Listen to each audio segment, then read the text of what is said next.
I had to do this research after watching an recent interview by Aseidu Nketia ekokoyeye ewo Radio Gold. Na Aseidu Nketia yebisa a question about the father of a murderer. Daughter of a murderer in semwa ye kan etia Dr. Zaneto. Ena Aseidu Nketia eka se eye ne wanwa se MPP fuo mum ende omo ka se Rollins eye ewudini. Ni eka womo a womo ye wudifuo pa eye MPP fuo asefo. Eye President Akufo Addo asefo because eye na eka se President Akufo Addo President Akufo Addo nyese na President Akufo Addo ne forefathers na nanom omo no mote MPP. Na in fact history wo ho a etre se omo ene ye wudifo.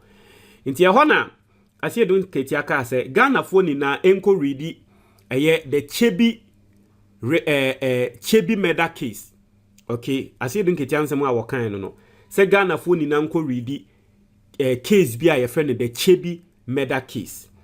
Now Aseidu Nketia kan na me yes okay, let me go and find out that murder case. Na me call na me hu se eye case bi a ewo abrochre universities no ati say omo libraries eye history of politics in Ghana. And I'm gonna say wow, this is interesting. So I have gotten the case as written by a CID man. CID ni a oye retired police assistant commissioner ono no boy ya yetumi solve the case no.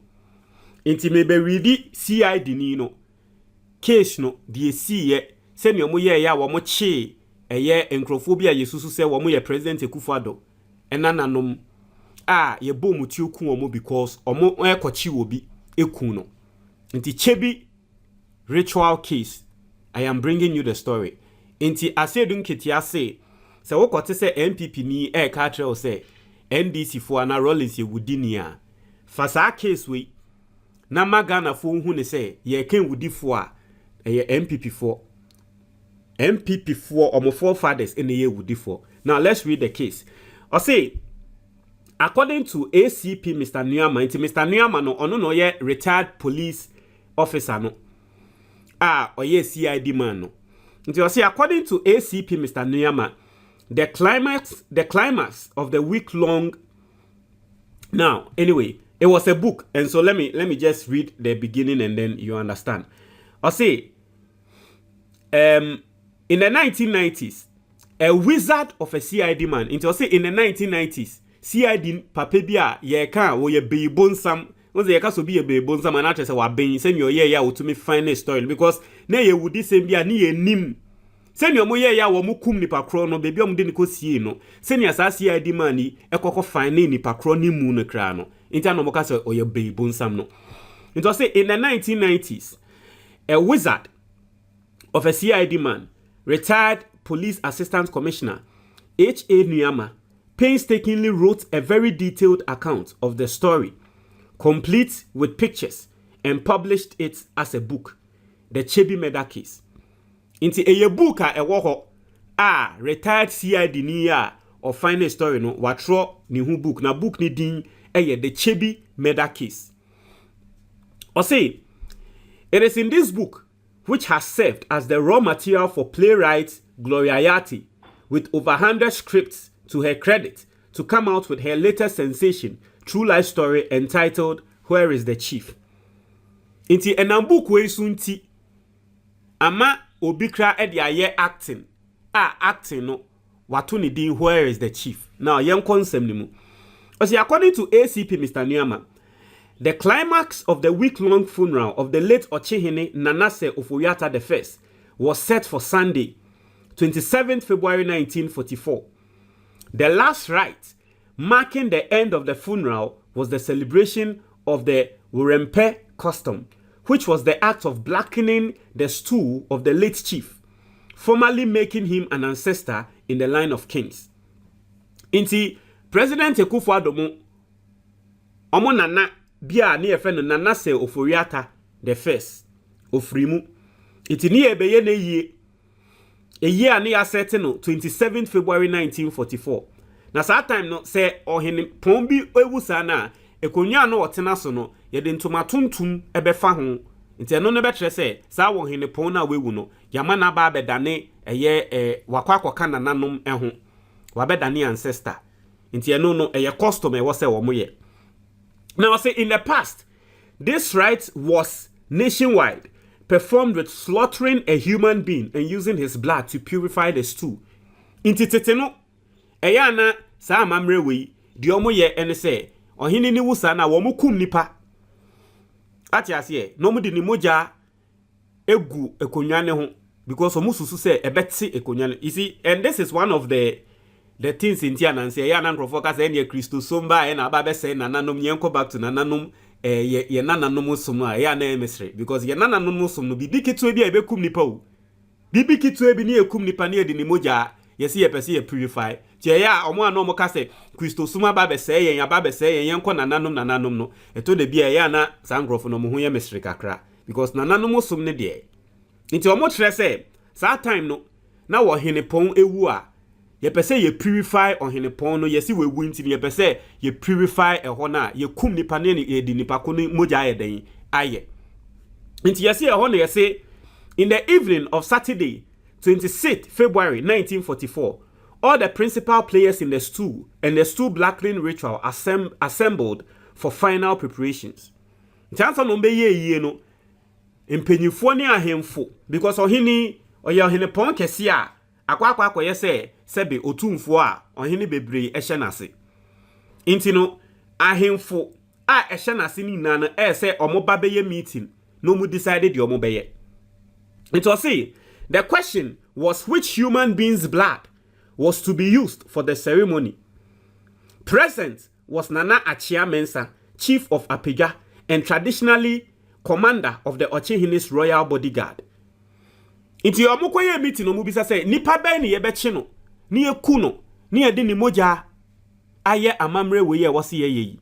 Inti omoko decide mpanyifo a wo mo akwa akohia no moko decide. Na wo hene ba ko wo mo a wo ye apedwahene na apedwahene ne ye kan ono na ohwe omo a wo mo bo ochihene ne ho ban. Ono na ohwe inti ono na obo ochihene ho ban. Inti e ho na apedwahene ne kan sembi o say Nana Mensah quite clearly explained to his colleagues that times had changed. The colonial authorities at the Christianborg Castle in Osu had taken over the power of life and death from the chiefs. It was no longer possible for the chiefs to sit anywhere and condemn anybody. If they used any human blood in the ritual, the Gold Coast police would arrest them. Tiahona apedwahene nka say, first na amrofofo ne mbaye no, ni etumi chi nipa ku no. Eye sa anyama na obi anya yen hwe basisi ambrofofo na ba sa ade ni na no mogyae omo ama ye gyae ye ntumi nkongochi nipa enku no enye sa amamre we ya ye pese ye ye koya ambrofofo yi ebema ya so ayehye iti apedwahene no etu omofo ekatro mo se mo monye because emra sesan ambrofofo aba bedi ye so ye di Kristo sum ni nyamadi aba nti yenim ne ekochi nipa ne eku na de a omema ya so ayehye omema police for ababechi yen. It was say however hardliners at the meeting opposed Nana Mensah, and after the meeting they planned that when Nana came in the morning for the rites, meaning to use the blood of goats and sheep, they would kill and use his blood.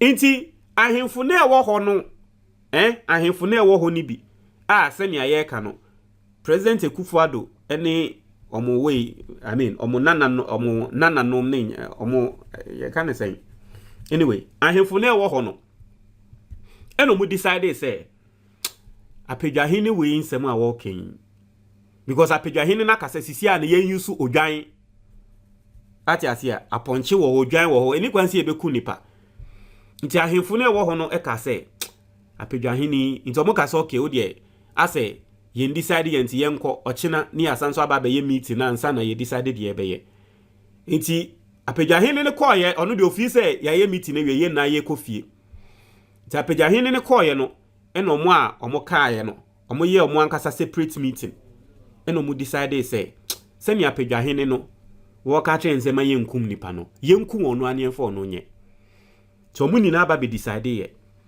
say omo be kum apedwahene no no mo de no ayesa ade no It was say, after all, he was top royal blood and the only mole in their midst. Some say, I saw no crano, or ye friend saying, or ye this year. Into ye the this year muja cra, a gu a kunyane one, and let ye be ye juma pan. Into ye be you no, ye be kuno near the nemoje gu a kunyane home. Atia say, it was say,